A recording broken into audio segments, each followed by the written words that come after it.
Why can't we accurately predict the next prime number?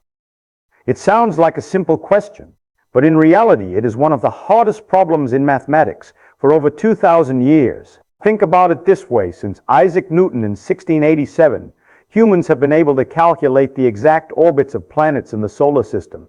We know exactly where Mars will be years from now, with extremely small error. By the 1920s, quantum mechanics allowed us to describe the behavior of electrons, those tiny particles, with astonishing accuracy. Today, systems like GPS work based on relativity and are still accurate to the meter. But when we turn back to something that seems much simpler, the integers, we hit a wall. Look at the sequence of prime numbers: 2, 3, 5, 7, 11, 13. They are just numbers divisible only by 1 and themselves. The definition is extremely simple, but if I ask you what the next prime number is, you don't have any formula that guarantees the answer. You can only check each number one by one. And what is remarkable is that this is not because of a lack of technology. Modern computers have checked prime numbers in ranges larger than 10, 13, even into the thousands of trillions of cases, and still have not found an exact rule to predict them. We can estimate the number of primes using results related to Carl Friedrich Gauss and the prime number theorem, but that is only an approximation, not an exact prediction of each individual number.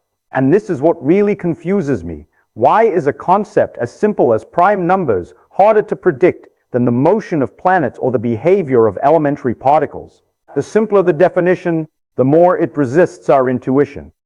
This question has existed since Euclid around 300 BC, and to this day we still don't have an answer. And this is exactly when things start to get really strange. To understand why this question is so difficult, we need to look at a man who approached the problem in a completely different way from the rest of the world. Bernhard Riemann. He was born in 1826 in the Kingdom of Hanover, Germany, into a poor Lutheran pastor's family with 6 children. His life was nothing like the familiar image of scientists coming from major academic centers or wealthy families. On the contrary, his family was often short of money. The small house was not warm enough in winter, and there was almost no access to a deep academic environment. Riemann grew up with limitations in every way, and most of his knowledge came from self-study through borrowed books. He was also not the confident or outgoing type. On the contrary, he was extremely shy, had difficulty speaking in front of strangers, and often needed a lot of effort just to present his ideas. But inside that silence was a completely different way of thinking. There is a famous story.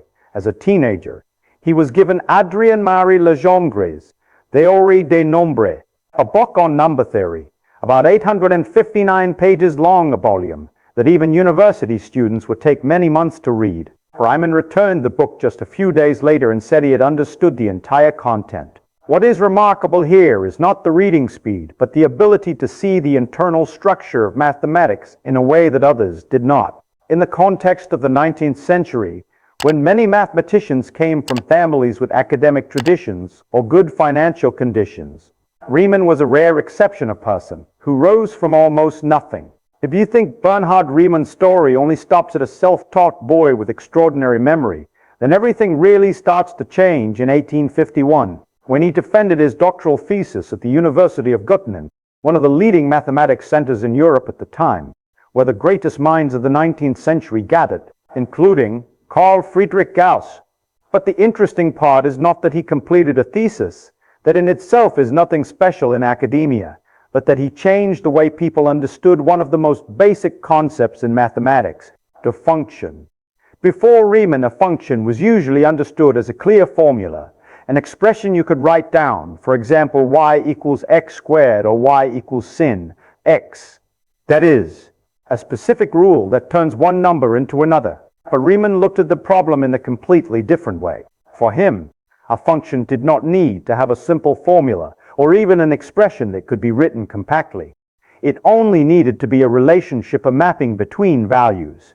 In other words, as long as each input corresponds to a definite output, that is already a function, regardless of whether you can describe it with a formula or not. This may sound obvious to us today, but in the mid-19th century, it was an extremely large conceptual leap, because it expanded the scope of mathematics beyond what could be written neatly and brought it into much more abstract structures. And this very expansion laid the foundation for modern analysis, especially in fields like Fourier analysis, where you no longer work with nice functions, but with functions that can be very rough, discontinuous, or even defined only point by point. If you have ever heard of representing a complex signal as the sum of sine and cosine waves, that is Fourier analysis, then you are directly using ideas that Riemann helped legitimize. And this is not just on paper. Every time you listen to digital music, watch online videos, or use data compression technology like MP3 or JPEG, you are relying on processing complex functions in exactly the sense that Riemann opened up. In computer graphics, every 3D image you see, from video games to movie effects, is built from functions describing light, surfaces, and motion. In physics simulations, from weather forecasting to airplane design, systems of differential equations based on the general concept of functions are used to describe the real world. What is remarkable is that all of this depends on accepting that a function is not just a beautiful formula, but an abstract object that can be much more complex. And this is the point I find interesting. Riemann did not just solve a specific problem, he changed the way we think about the problem from the beginning. It is like not just finding a new number, but changing the very definition of the concept of number. Before that, mathematics was like a set of tools with fairly clear rules. After Riemann, it became an open system where you could redefine basic objects and explore completely new structures. If you want to understand this intuitively, imagine you are playing a game, and instead of finding a way to win by the existing rules, you decide to rewrite the rules of the game. That is exactly what Riemann did with the concept of function. And this is why his influence spread so widely that we almost no longer notice it. It has become the default foundation of the way we do mathematics. The tone of the story here is not, wow, a superhuman genius, but something more subtle, a change in perspective. As I often say, what matters is not that you know the name of something, but that you understand how it works. And Riemann forced the entire mathematics community to look again at what they thought they already understood. He didn't just solve problems, he changed the rules of the game. And when you look back at the whole story, you begin to realize that this is not just a person good at solving math problems, but a person with the ability to see through the structure of a problem, to see deeper layers that others overlook. On June 10, 1854, Bernhard Riemann walked into a room at the University of Göttingen to present his habilitation lecture, required step if he wanted to become a professor before a committee that included a name that anyone doing mathematics had to respect: Carl Friedrich Gauss. Normally, candidates would choose a familiar, safe topic that they had prepared thoroughly, because this was not the time to take risks. But Riemann did the opposite. He chose a topic that almost no one really understood at the time: on the hypotheses which lie at the foundations of geometry. It sounds like a normal academic title, but in reality he was doing something very intellectually dangerous. He was not solving a specific problem. He was questioning the very assumptions on which all of geometry had been built for over 2,000 years since Euclid. Euclidean geometry says that space is flat, that the sum of the three angles of a triangle is always 180 degrees, that two parallel lines will never meet. These were not just theorems, they were almost obvious truths to humans for millennia. But Riemann stood in front of the board and did something most of us would not think of. He asked, what if these assumptions are not true? This was a very important shift, because he no longer treated Euclid's axioms as absolute truths, but only as assumptions quizzes we had become accustomed to, because they fit our daily experience. And once you start seeing them as assumptions, you can change them. Riemann proposed that space does not have to be flat. It can be curved, and that curvature can vary from point to point. This means the sum of the angles in a triangle can be greater or less than 180 degrees, depending on the shape of the space you are living in. If you draw a triangle on the surface of the Earth, the sphere, you will see this immediately. The three angles can add up to more than 180 degrees. But what Riemann did went much further. He was not just talking about curved surfaces like a sphere in three-dimensional space. He was talking about space itself, possibly having intrinsic curvature. without needing to be embedded in a higher space. This was the birth of differential geometry, a way to describe space using calculus tools, where you can measure curvature, distance, and the structure of space precisely with mathematics. What is astonishing is that all of this did not come from experiment, did not come from astronomical or physical observation, but entirely from pure reasoning. There was no data forcing him to do this. There was no phenomenon in 1854 that demanded such a theory. He simply looked at the foundations of geometry and realized that we had accepted too many things without questioning them. And this is what I find most interesting. He did not accept the rules as they were. He asked where those rules came from. He didn't accept the rules. He asked where the rules came from. When you think that way, you are no longer limited by intuition. You can imagine spaces that no one had thought of before, structures that do not exist in daily experience. And at that time, this was almost too far from reality to be verifiable. It was not until 1915, when Albert Einstein developed the general theory of relativity, that the physical world caught up with Riemann's idea, using exactly this geometry to describe gravity as the curvature of spacetime. But in 1854, it was all pure mathematics, a new way of thinking about space. And this is the important point for our story. Riemann was not just good at solving problems within the existing framework. He had the ability to step outside that framework and build an entirely new system. That shows how his approach to problems was different from the rest of the mathematics community. And when you have someone like that, a person who does not accept assumptions but always questions the foundations, you begin to understand why. When he turned to a seemingly simple problem like prime numbers, things did not happen in the usual way. Because if you are willing to change the way you look at space, then changing the way you look at numbers is only a matter of time.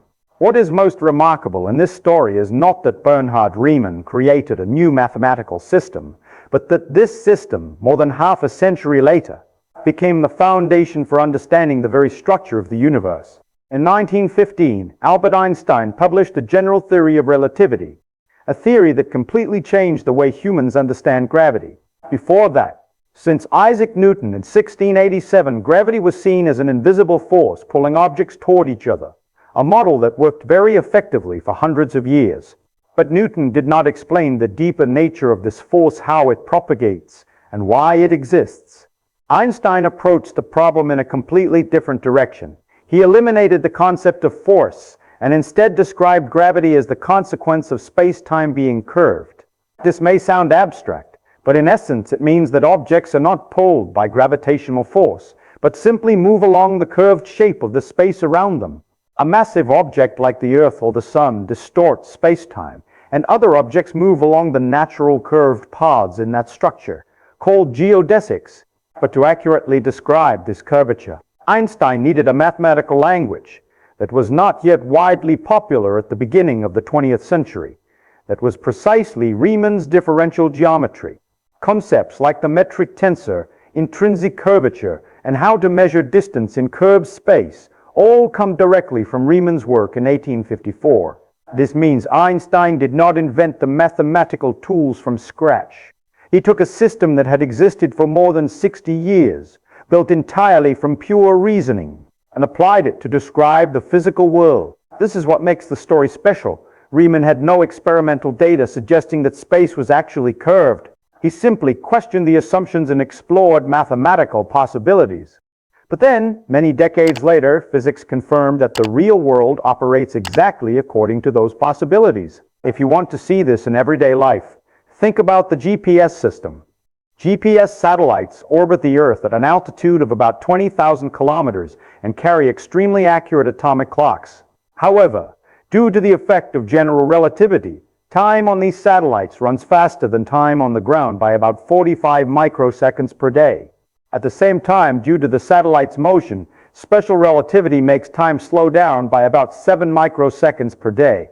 Combined, if this 38 microseconds per day is not corrected, the GPS system would be off by about 10 kilometers after just 24 hours, making it completely unusable. That correction is not a small detail, but direct evidence that space-time is really curved, and we are calculating based on Riemann's geometry every time we use a phone. this leads to a very strange conclusion. Mathematics sometimes precedes physics, not only describing but also predicting the structure of the world before we can observe it. An idea developed in a completely abstract context with no clear application became the key to understanding the universe. And that makes you wonder whether mathematics is just a tool created by humans, or something deeper that we are gradually discovering. That's already strange enough, but that's not even the part we care about. Because everything related to curved space, gravity, and the universe, no matter how impressive, is still not the most puzzling thing in this story.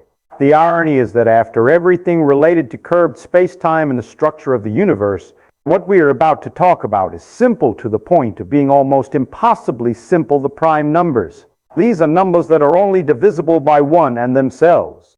Nothing more complicated than that in the definition. You start with 2, then 3, 5, 7, 11, 13, and keep going. There's no complicated formula, no confusing symbols, just very familiar numbers. If you are learning math in school, this is probably one of the first concepts you encounter. And precisely because of that simplicity, you might think we understand them very well. But the reality is exactly the opposite. Since around 300 BC, Euclid had already proven something very important. There are infinitely many prime numbers. His proof is extremely elegant. He assumes there is a finite list of prime numbers, then constructs a new number by multiplying all of them together and adding 1. This new number cannot be divisible by any prime in the original list, leading to a contradiction. That means you can never list all the prime numbers. There is always a new one outside the list. This is one of the most beautiful results in mathematics, and it shows that prime numbers not only exist, but extend infinitely. But knowing there are infinitely many prime numbers does not help you know where they are.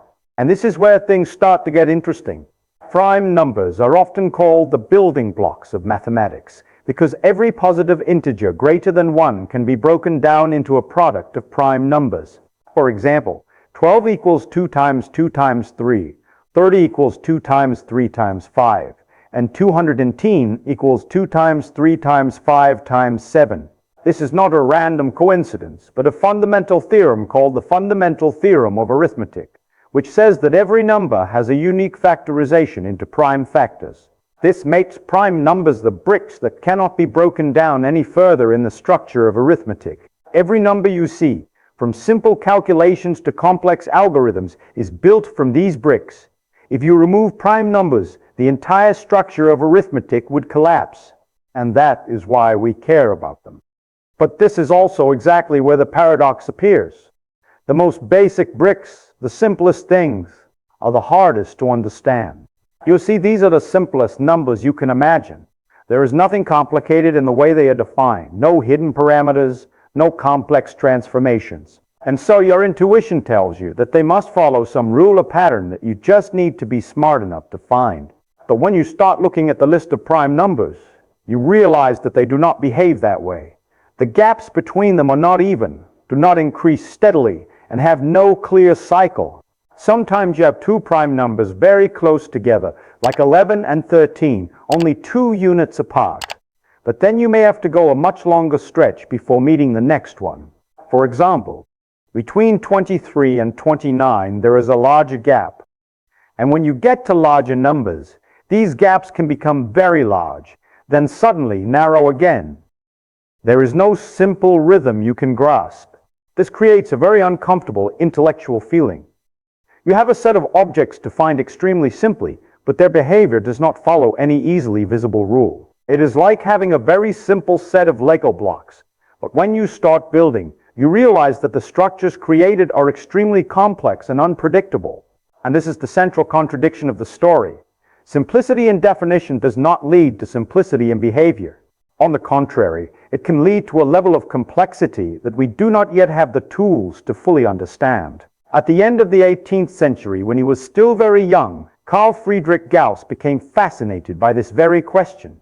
Around the 1790s, when Gauss was just a teenager, he began recording the number of prime numbers less than a given value of function that we now call phi say, x.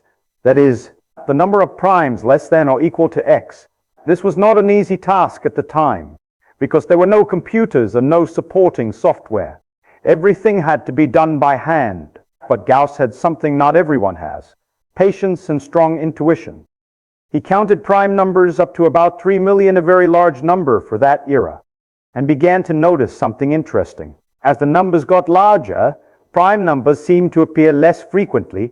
They did not disappear, as Euclid had proven more than 2,000 years earlier, but they became sparser. And Gauss did not just observe this vaguely. He tried to find a quantitative rule. He realized that the number of primes less than a number x seemed close to the value of x divided by log x, where log is the natural logarithm. In other words, phi x in sortie hx log x. This was not an exact formula, but an approximation, a way of saying that if you want to know how many prime numbers are less than a very large number, you can use this formula to get a pretty good estimate. This was extremely impressive because it showed that although prime numbers seemed to be distributed unevenly, there was still an overall trend that you could grasp. But at the same time, it also revealed a clear limitation. This formula does not tell you what the next prime number is. It does not say that after a specific number you will encounter a prime or not. It only talks about the average density over a large interval. This is a very important difference. You can know that on average there is a prime about every log x numbers, but you cannot say exactly where that prime is located. And this is the point where things start to become intellectually uncomfortable.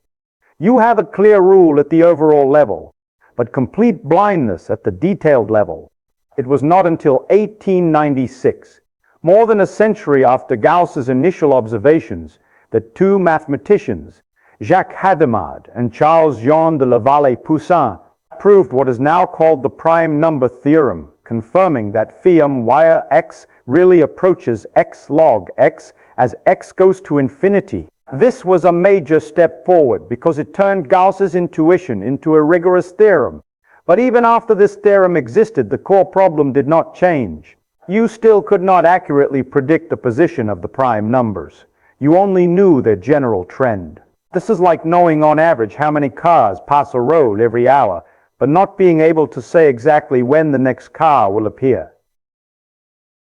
And for some people, that might be enough. But for people like Gauss and later Riemann, that was not enough.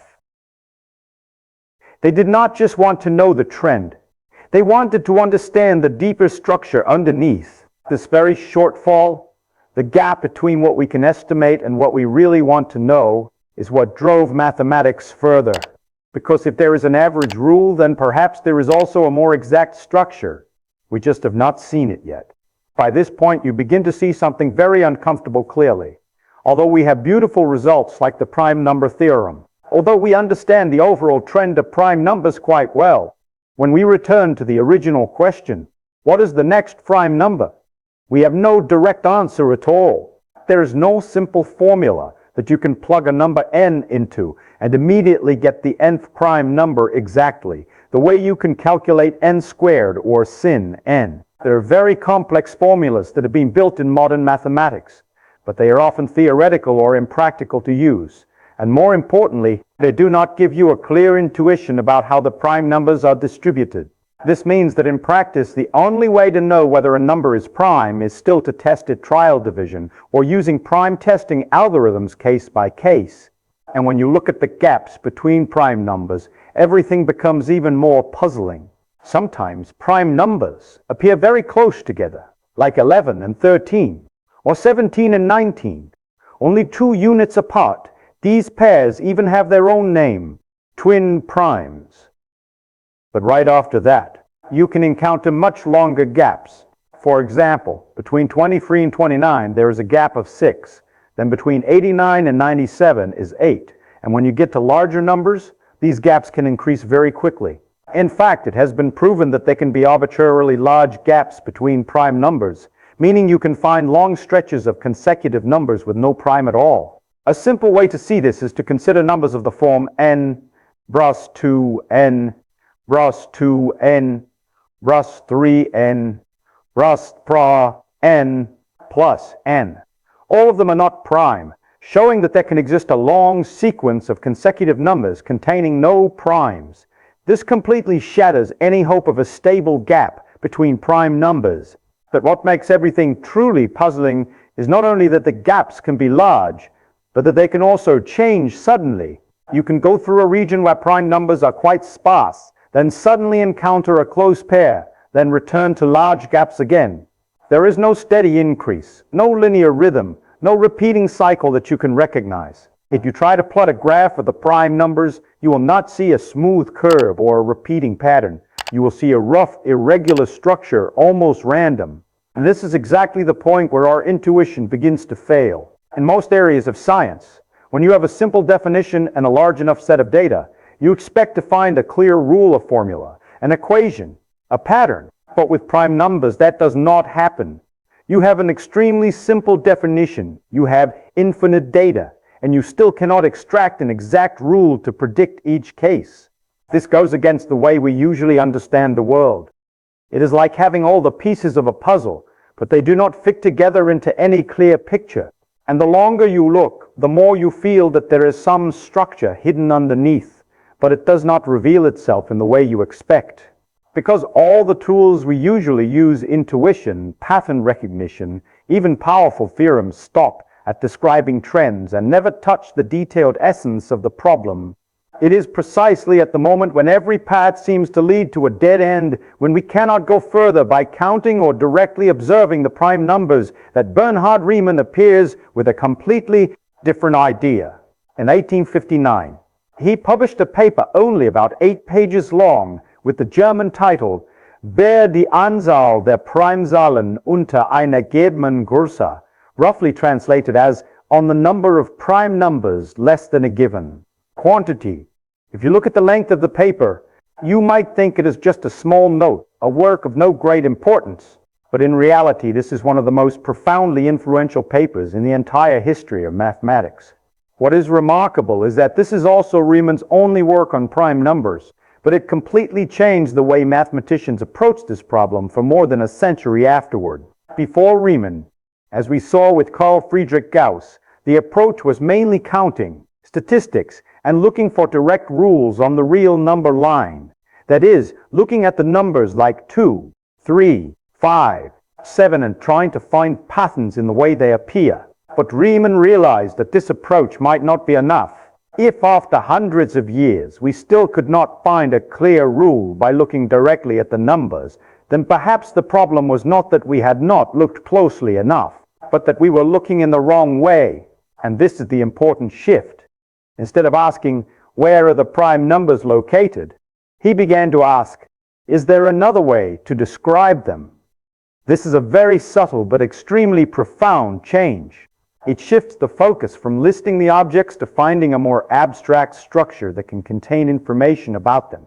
The tone here is very clear. When you can't solve a problem directly, sometimes you change the problem.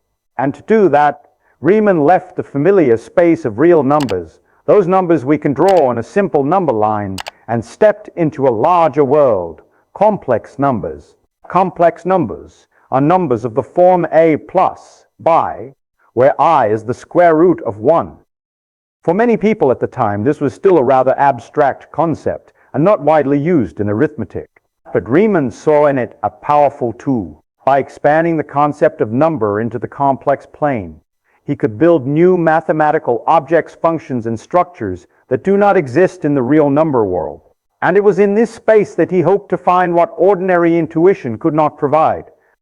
This was an extremely bold step because it required you to abandon the familiar images of arithmetic. You were no longer just working with integers on a straight line, but with points on a two-dimensional plane, where each point has both a real part and an imaginary part. This opened up a completely new level of freedom, but at the same time made everything harder to visualize.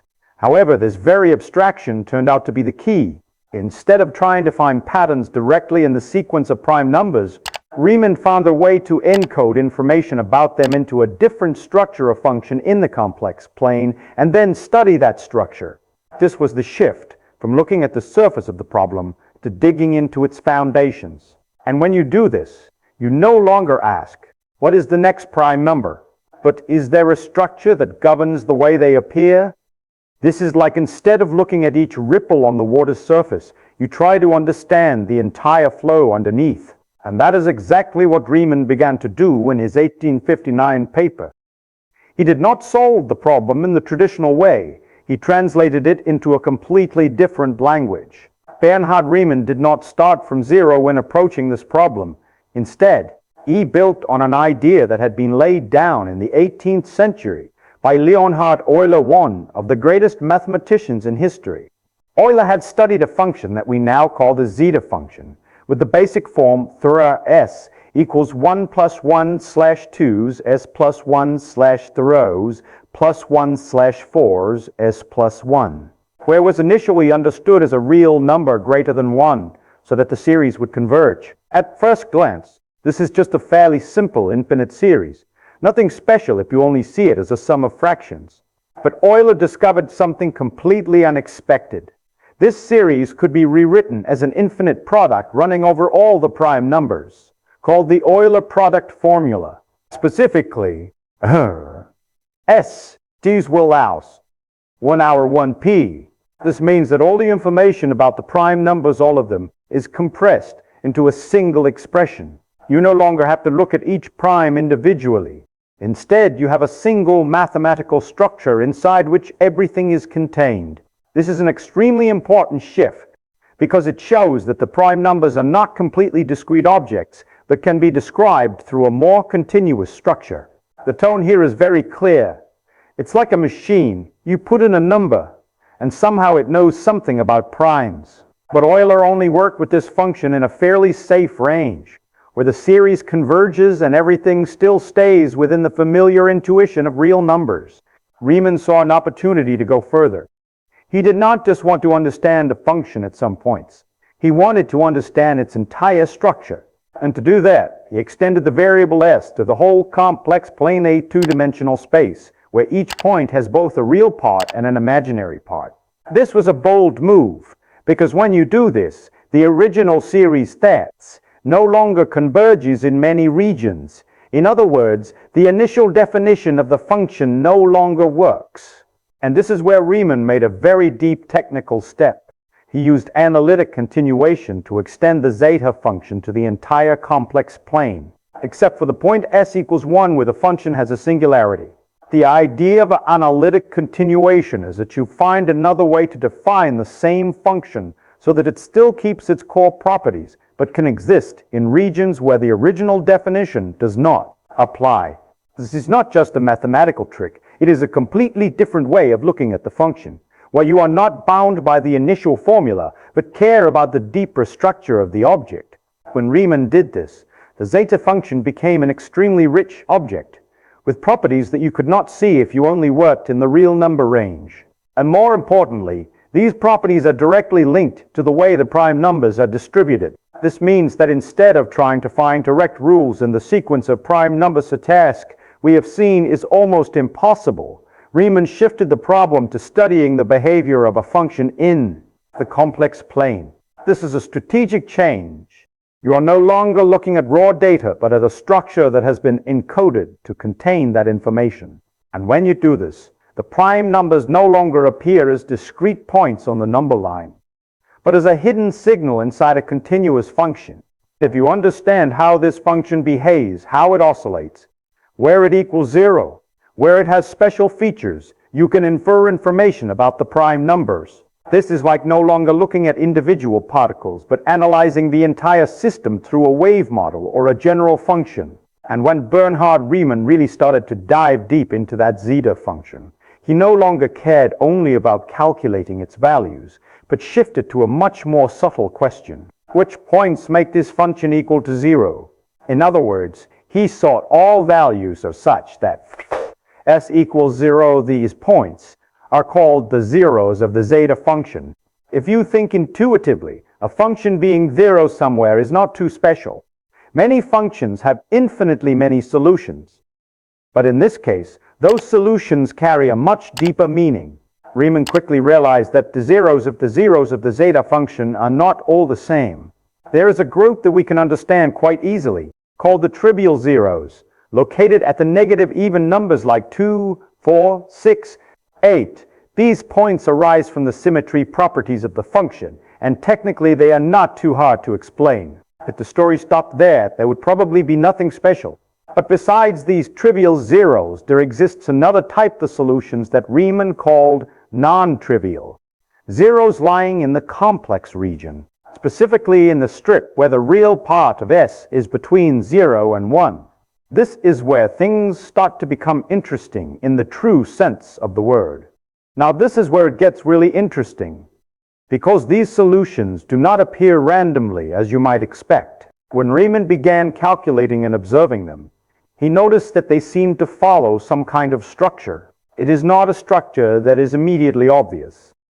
Not a simple pattern you could write in a formula, but enough to suggest that there is a hidden order underneath. And what makes this discovery especially important is the connection of these zeros to the prime numbers through formulas that we now call explicit formulas. Mathematicians have proven that the location of the zeros of the zeta function directly affects the way the prime numbers are distributed on the real number line.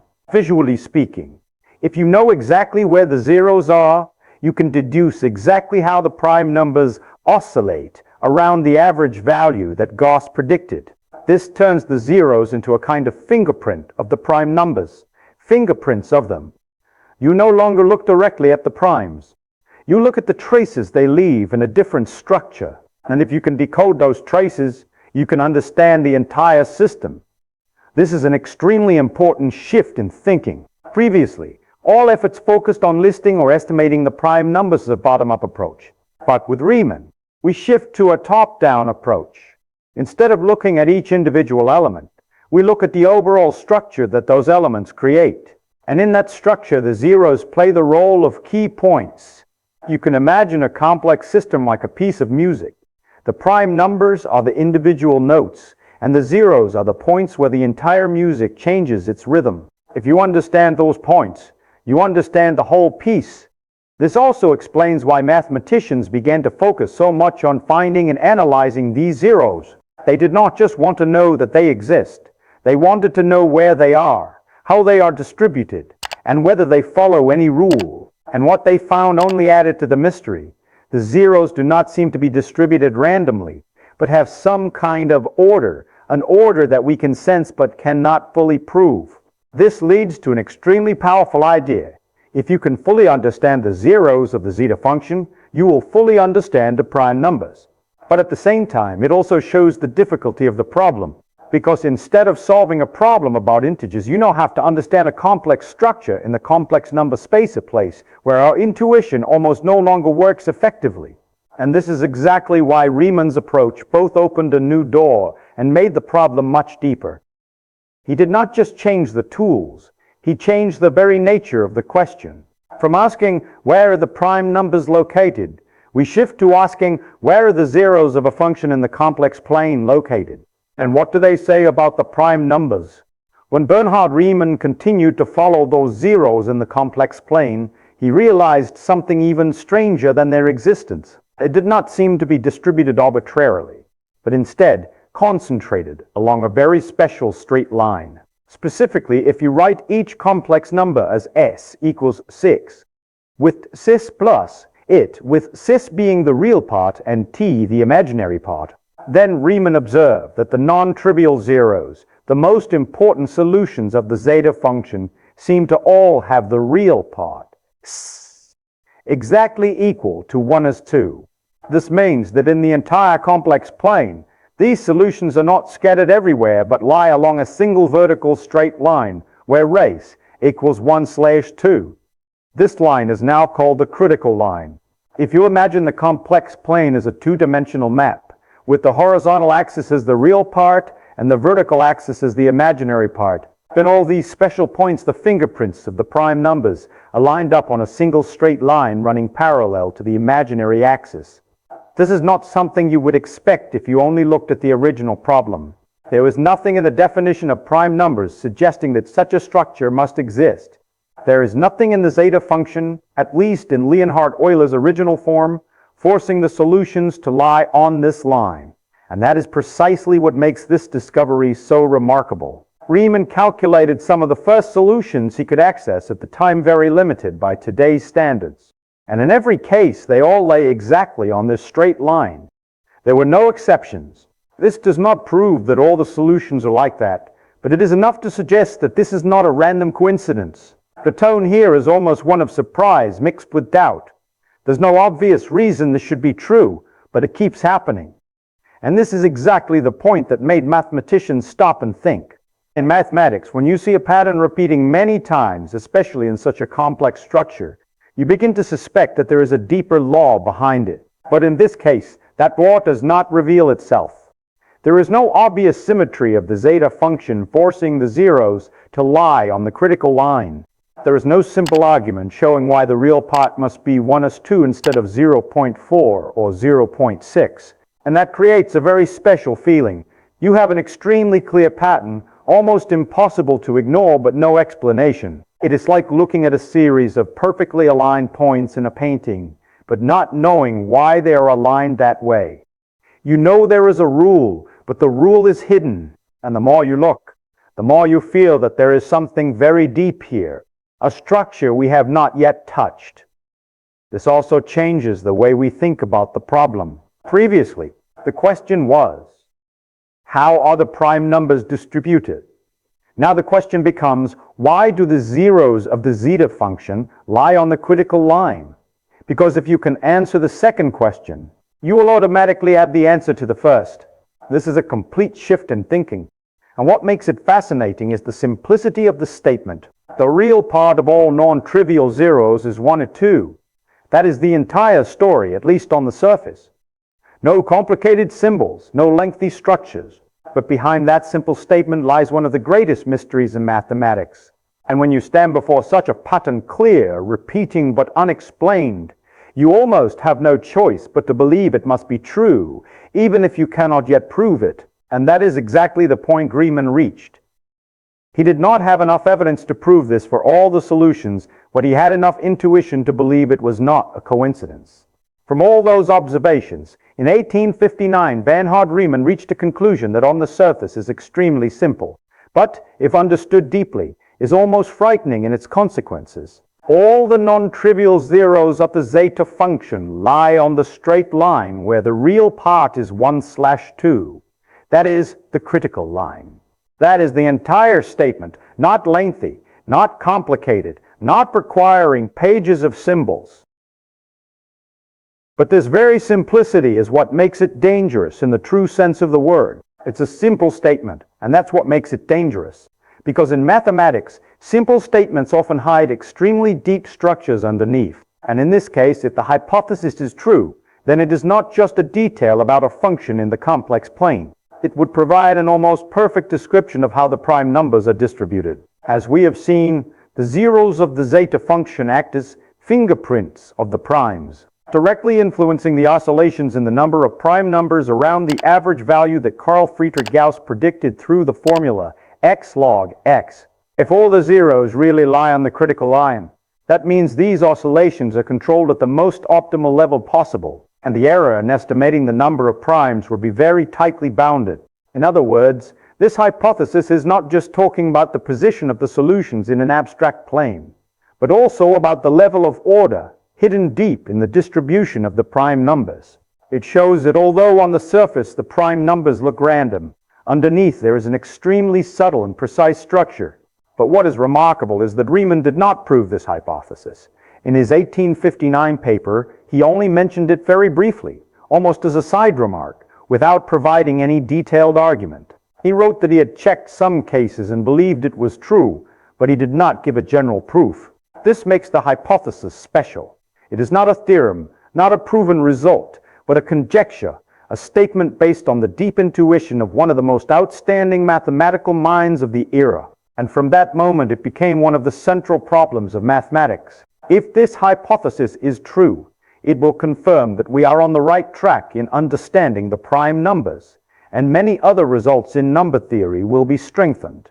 But if it is wrong, the consequences will be very great, because many modern theorems rely on the assumption that it is true, at least to some extent. This creates a very interesting situation. We have a simple statement that seems correct based on all the current evidence, but without proof, and the consequences of it being right or wrong are extremely far-reaching. For more than 160 years since Riemann proposed this hypothesis, no one has been able to prove or disprove it. It has attracted the attention of most great mathematicians, from David Hilbert, who included it in his list of the most important problems in 1900, to G.H. Hardy, who spent many years studying it, and to this day it remains one of the 7 millennium problems announced by the Clay Mathematics Institute in 2000, with a $1 million prize for anyone who can solve it. But what makes the Riemann hypothesis special is not just the prize money or the fame, but its position in mathematics. It stands at the intersection of what we know and what we do not yet understand. It is a perfect example of a problem that we can state very clearly, that we can check billions of cases for, that we can build theories around, but still cannot reach a complete solution. And that makes you wonder, perhaps the problem is not that we are not smart enough, but that we do not yet have the right tools. Or perhaps we have not even asked the right question. Whatever the answer is, from the moment Riemann wrote down that hypothesis, mathematics entered a new stage where the simplest questions can lead to the deepest mysteries. The thing that makes this whole story feel even heavier is not that Bernhard Riemann proposed a bold hypothesis, but that he openly admitted right in his 1859 paper that he could not prove it. This is not a small detail, because you have to remember that Riemann was not an ordinary mathematician. He was the person who changed the way we understand functions, space, and indirectly laid the foundation for modern physics. When someone like that looks at a problem and stops, it is not just a temporary delay, but almost a sign that we are touching the limit of what can be done with the tools we currently have. In the paper, Riemann only wrote a few very short lines about his hypothesis, without giving a proof, without providing a detailed chain of arguments, and without even explaining why he believed it was true. This left those who came after in a very special situation. They had an extremely clear question, but no guidance at all on how to approach it. And everything becomes even more mysterious when you look at his life. Riemann died in 1866 at the age of just 39 from tuberculosis, a common disease but almost incurable at the time. He did not have much time to continue his research, and that means what he left behind was only a very small part of what he might have developed if he had lived longer. After his death, many of his personal notes, manuscripts, and unfinished ideas were lost or not carefully preserved. There was no complete archive that later mathematicians could follow to trace his thinking. This created a very large gap. We do not know how far he had gone in understanding the zeros of the zeta function. He may have come very close to the solution, or he may have been stuck at exactly the same point where we stand today. No one knows, and perhaps no one ever will. The tone here is almost a light but very clear warning. If someone like Riemann couldn't do it, that tells you something. It tells you that this is not a problem you can solve just with hard work or slightly better technique. It demands a leap in thinking, a completely new way of looking at the problem, just like the way Riemann did when he left the real numbers and stepped into the complex plane. And from the moment he died, this problem was truly handed over to the entire mathematics community.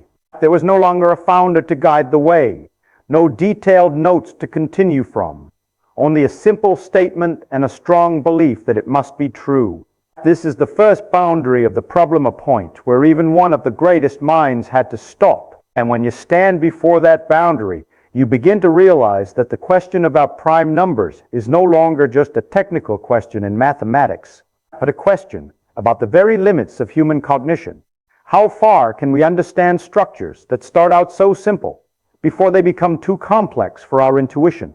This also explains why, for more than a century and a half afterward, so many great mathematicians have been drawn into this problem. Not because it is easy to approach, but because it sits exactly on the boundary between the known and the unknown. It is like a door you can see very clearly, but there is no key to open it. And what makes it even more compelling is the feeling that the key must exist. It is just that we have not found it yet. From the moment Riemann could not go any further, the problem was no longer his alone. It became an open challenge that has stretched across many generations, attracting the finest minds, each advancing it a little, but none going far enough to reach the final solution.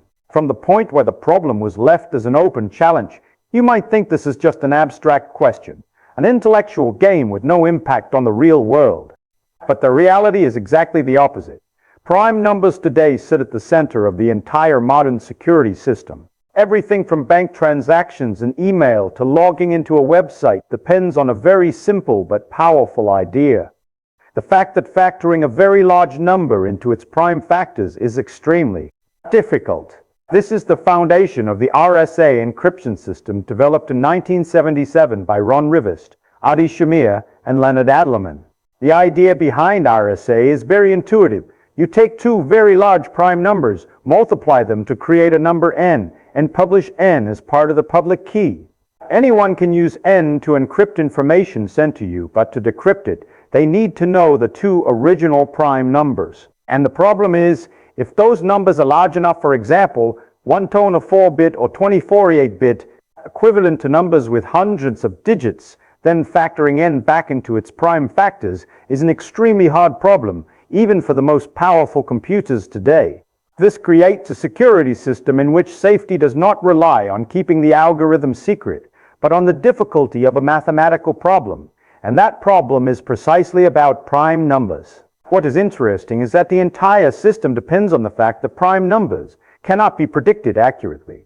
If there existed a simple formula that allowed you to determine the position or structure of prime numbers directly, then many current encryption methods would become easier to break. But things are not that simple. The Riemann hypothesis does not directly provide an algorithm for factoring, but if it were proven, it would significantly improve our understanding of how prime numbers are distributed. This could lead to better algorithms, not necessarily completely breaking RSA, but possibly changing the way we assess the security of current systems.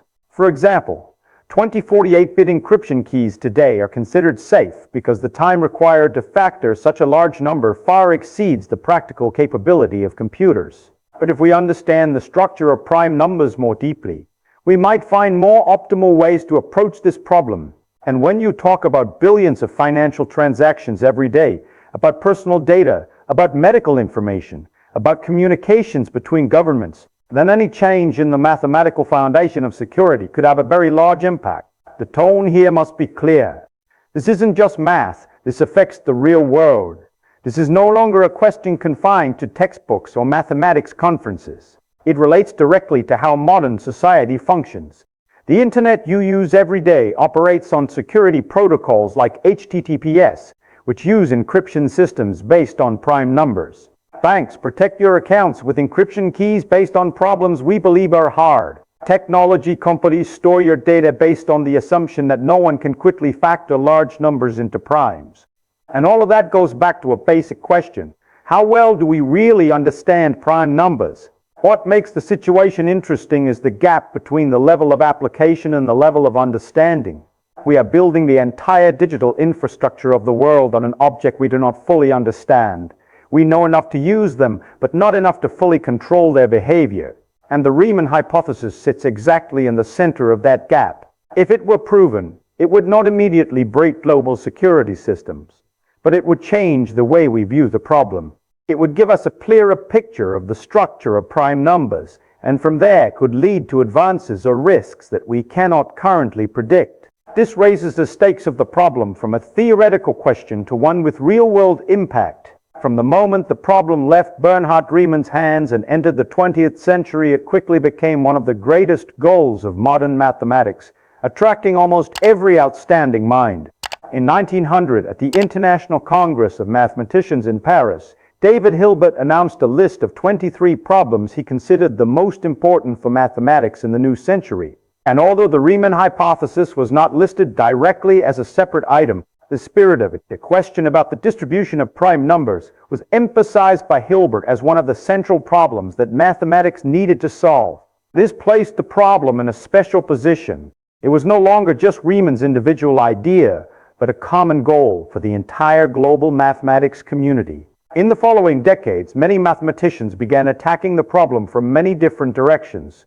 One of the most important advances came from G.H. Feynman, Hardy in 1914, when he proved that there are infinitely many non-trivial zeros of the zeta function lying on the critical line. This was a very important result because it confirmed that the line Res equals 1 as coace is not just a coincidental phenomenon in a few cases, but actually contains an infinite portion of the structure. However, that was still not enough. The Riemann hypothesis requires that all non-trivial zeros lie on that line, not just infinitely many of them. And the gap in mathematics between infinitely many and all is a very large gap. After Hardy, many other mathematicians continued to expand the result. They proved that an increasingly large proportion of the zeros lie on the critical line. For example, in the 1970s, results showed that at least 1/3 of the zeros lie on this line. Then that number was raised to more than 40%, and it has continued to increase over time. The methods became increasingly sophisticated, using tools from complex analysis, spectral theory, and even ideas from physics. At the same time, with the development of computers, mathematicians could directly check the position of the zeros with very high accuracy. To this day, the first trillions of zeros have been checked, and all of them lie exactly on the critical line, with no exceptions found. This creates a very strong feeling that the hypothesis must be true, but in mathematics, experimental evidence, no matter how strong, cannot replace a proof. You can check billions or trillions of cases, but you still cannot conclude about infinity, and that is exactly where all efforts stop. The tone here is almost one of persistence mixed with helplessness. People keep getting closer, but never close enough. Each generation advances a step. Each new result illuminates another part of the structure, but no one can reach the final step. This creates a very special pattern in the history of the problem. Continuous progress, but no decisive breakthrough. It is like climbing a mountain where the summit is always just ahead, but you never quite reach it. And what makes the situation even more interesting is that different methods all seem to hit the same limit. Whether you approach the problem from analysis, from algebra, or from physical models, you can get closer, but you cannot cross that boundary. This has made many people begin to wonder whether we are missing a completely new idea or perspective that Riemann may have glimpsed, but did not have time to develop. The appearance of computers has completely changed the way humans approach this problem. Not by solving it, but by pushing the limits of verification to a level never seen before. If previously mathematicians like Bernhard Riemann or G.H. Hardy could only work with a very limited number of solutions of the zeta function, today, with modern computing power, we can directly check trillions of cases, and the result is truly astonishing. More than 1013 non-trivial zeros have been verified, and all of them lie exactly on the critical line, where the real part equals 1/2. There is not a single exception. Not one small deviation, not one approximately case, but completely exact in every calculation performed. This creates a very strong feeling that the Riemann hypothesis must be true. Because if there were an exception, you might expect that in such a large range, trillions of cases, at least once, it would appear. But it does not appear. And every time the verification range is expanded from millions to billions, then trillions, the result remains unchanged. The tone here is almost one of amazement mixed with confusion. We check trillions and it still holds. However, this is exactly where ordinary intuition begins to run into trouble. In experimental science, if you test a hypothesis millions or billions of times without seeing an exception, you can be almost certain it is true. But mathematics does not work that way. In mathematics, you cannot rely on probability or statistics to conclude that a statement is true for every case. A statement is only truly accepted when there is a logical proof that applies to the entire infinity of cases, including those you cannot check directly. You can check 10, 13 zeros, but there are still infinitely many zeros ahead that you have not touched. And just one single exception in that infinity would cause the entire hypothesis to collapse. This is the fundamental difference between verification and proof. Verification gives you very strong confidence. Proof gives you absolute certainty. And in this case, we have an almost unimaginable amount of verification, but we still lack the most important thing, a complete proof. This creates a very deep paradox. The more evidence is accumulated, the more the hypothesis seems true. But at the same time, the fact that we still cannot prove it makes it even more mysterious. Because if something is consistently true to this degree, why can we not explain it? Why is there no clear argument? No simple principle behind the fact that all the zeros must lie on the critical line. This suggests that there is a deeper structure, a hidden law that we can sense through the data, but cannot yet express in theory. Computers, in this case, act like an extremely powerful microscope. They allow us to see the pattern with unprecedented clarity, but they do not help us understand why that pattern exists. It is like observing a natural phenomenon that repeats perfectly in almost absolute structure, but having no model to explain it. And that creates a very special feeling.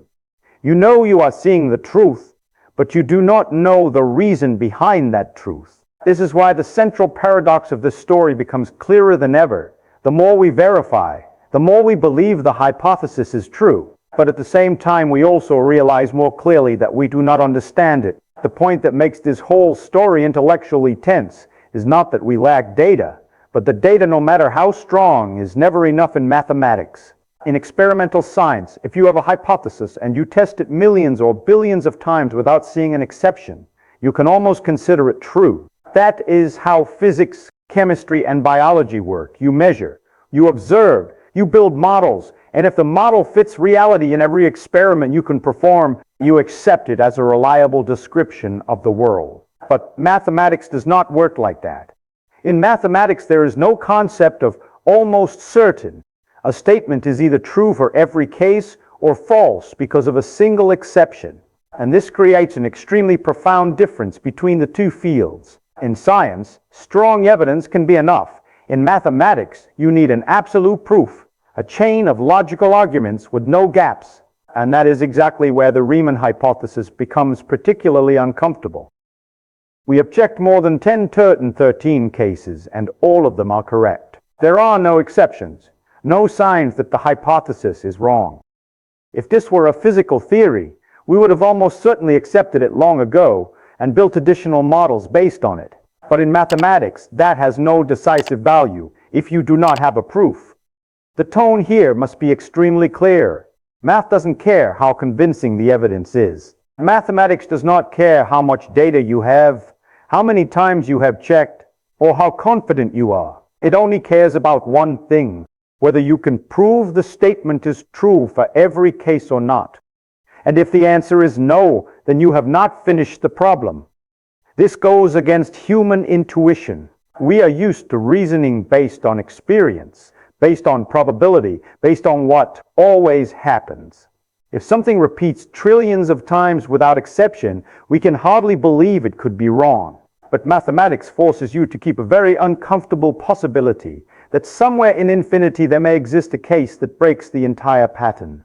And just one such case would cause the whole hypothesis to collapse immediately. This is the point where human logic begins to hit its limits. Because we cannot directly experience infinity. We can only work with the finite even if that finite is enormously large. And moving from the finite to the infinite is not a simple extension. It is a change in the very nature of reasoning. It requires a type of thinking that our natural intuition is not designed to handle. This also explains why problems like the Riemann hypothesis have lasted so long. Not because we lack computing tools, but because we need a completely new idea or way of looking that can bridge the gap between true in every checked case and true in every possible case. And that gap is exactly where the entire challenge lies. You can sense that the hypothesis is true. You can see the pattern. You can check it with extremely high accuracy. You can build theories around it. But until you have a proof, you are still standing outside. This creates a very deep paradox. The more evidence there is, the more we believe the hypothesis is true.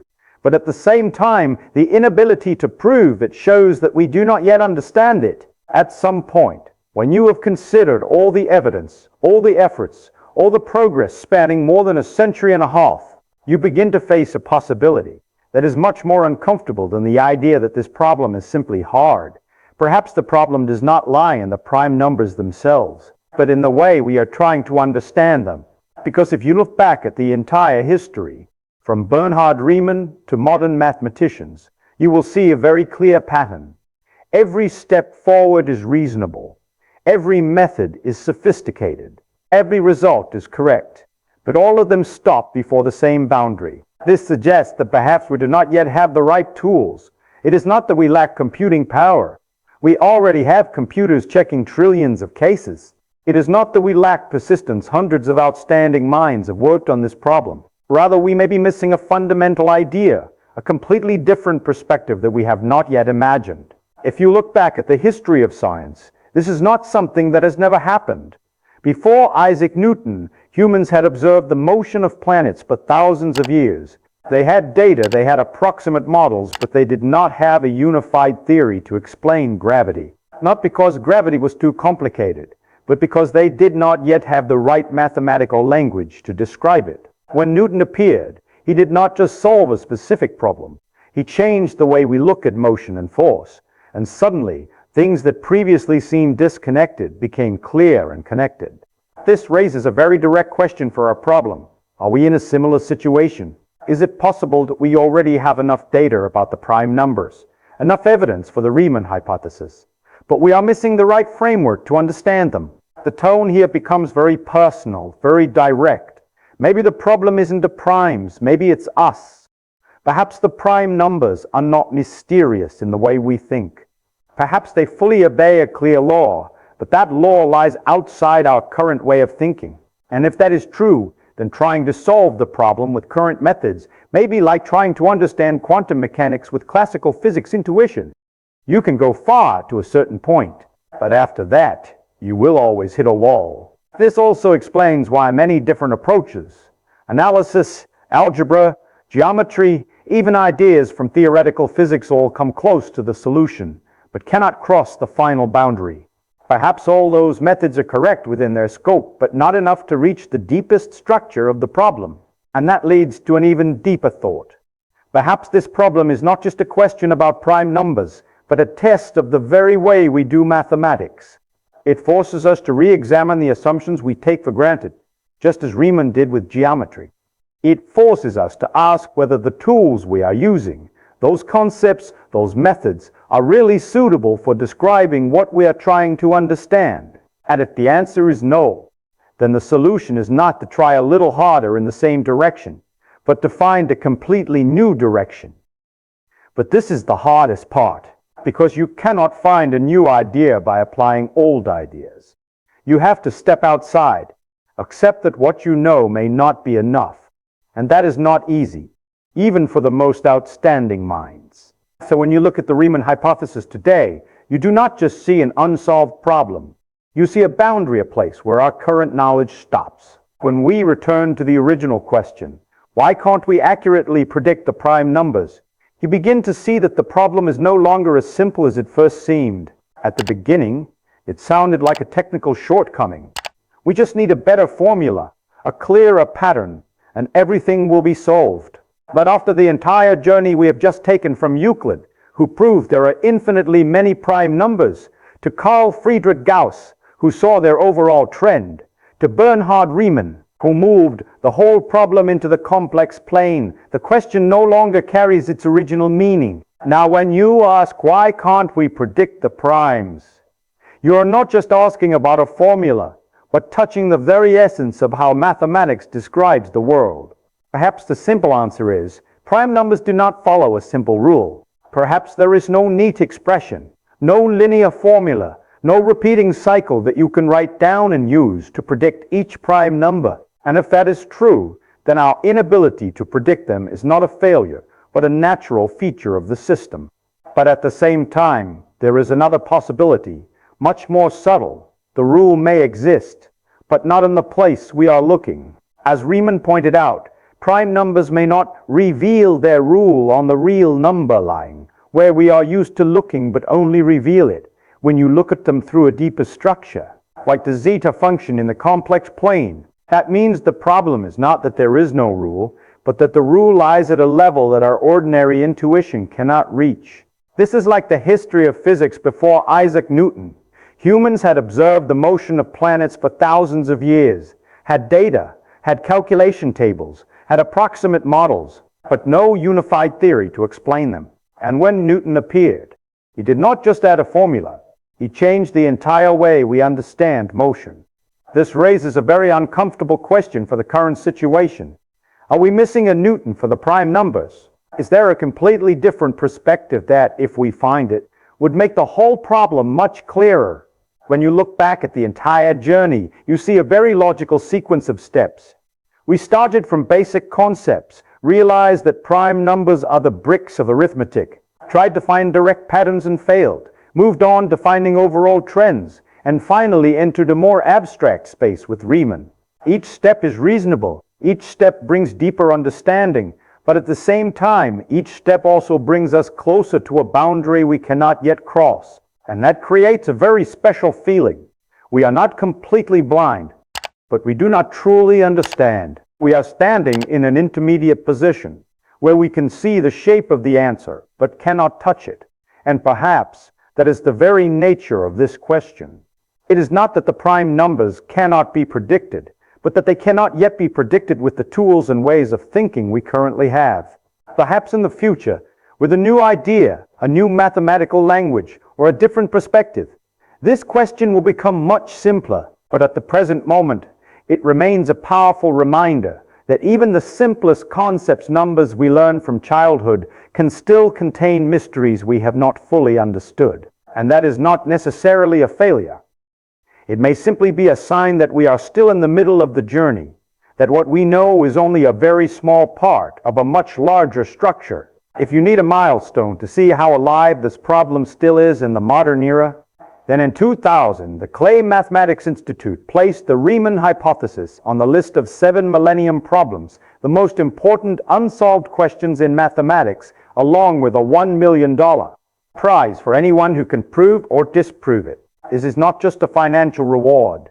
It is a statement that more than 160 years after Bernhard Riemann wrote a few short lines in his 1859 paper, the problem still stands in its place, unreplaced, unsolved, and unforgotten. Throughout that time, mathematics has advanced very far. We have developed deeper theories, more powerful tools, unexpected connections between different fields, but the Riemann hypothesis remains there, like a fixed point that all efforts are directed toward but have not yet reached. The prime numbers, the simplest objects in arithmetic, still keep part of their secret. We can count them, estimate them, check them with enormous accuracy, use them to protect the entire digital infrastructure of the world. But we still have not truly understood them at the deepest level. And that creates a very special feeling. We are living in a world built on things we have not fully explained. Perhaps the pattern really exists, hidden deep in the structure of the zeta function, in the zeros lying on the critical line, in a mathematical language we have not yet perfected. Or perhaps, in some way, our question is not precise enough. We are looking for a type of rule that the prime numbers themselves do not follow. And that is where the story returns to a very Feynman feeling. Maybe the pattern is there, or maybe we're not ready to see it. Perhaps everything we need is right in front of us, but we do not yet have the right way of looking to recognize it. Or perhaps the very process of searching, the failures, the small steps forward, the new question, is more important than any final solution. Because every time we get closer to understanding the prime numbers, we also learn something about the way we think, about the limits of logic, and about how the simplest structures can lead to the deepest mysteries. And when you stand at this point, after the entire journey, you can see that the original question is no longer, why can't we predict the primes? It has become a broader, more open, and perhaps more important question. If a simple structure like the prime numbers can still keep its secret after thousands of years, then how many other things in the universe, in mathematics, in physics, in reality itself, are we not yet ready to understand? If you find this story makes you think differently about things that seem simple, please subscribe to the channel so you don't miss the next discoveries. Thank you for your time, and see you in the next journey, where even bigger questions are waiting for us.